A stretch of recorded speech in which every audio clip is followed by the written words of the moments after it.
আজকে আপনাদের দেখাবো কিভাবে সাগর পাড় থেকে মাছ ধরতে হয়। একটু খুঁজে দেখি। একটু খুঁজতেই মাছ পাওয়া গেল। বাহ, আবার বড় লাল মাছ। একটু অপেক্ষা করুন, তাড়াহুড়ো করবেন না। আরেকটা ধরে বের করে দেখাচ্ছি। এসেছে একটি বড় হলুদ মাছ।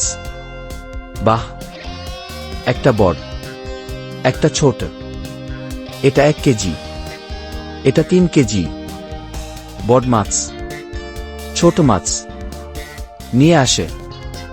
এখানে এখানে। কোথায় পালাবে? আরো পালাতে চাই, আরো পালাতে চাই। চলে আয়। আমার হাতে ধরা পড়েছে কালো ব্রেস। চলে আয়। ওহো, চিরগাঁও। একটি তুলেছে, আরেকটা এসেছে।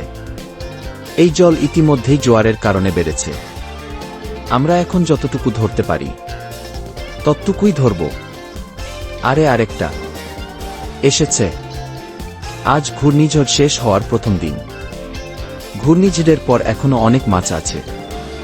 1টি, 2টি, 3টি, 4টি, 5টি। বড় লাল মাছ, সামুদ্রিক তেলাপিয়া। অনেক বেশি সামুদ্রিক তেলাপিয়া। জোড়া জোড়া ইলমার। 2টি বড় সবুজ ইল মাছ। বড় সবুজ ড্রাগন। আজ খুব আনন্দের সাথে মাছ ধরেছি। খুব তৃপ্তিদায়ক ছিল।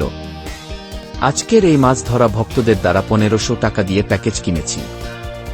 ঘূর্ণিঝড়ের পর এত মাছ ধরেছি, অন্তত 2000 টাকা বিক্রি করতে পারব। ভক্তরা রান্নার পদ্ধতি খুব সহজ। ইতিমধ্যেই বড় হলুদ মাছ, কোনো মশলা ব্যবহার করার দরকার নেই। তাহলে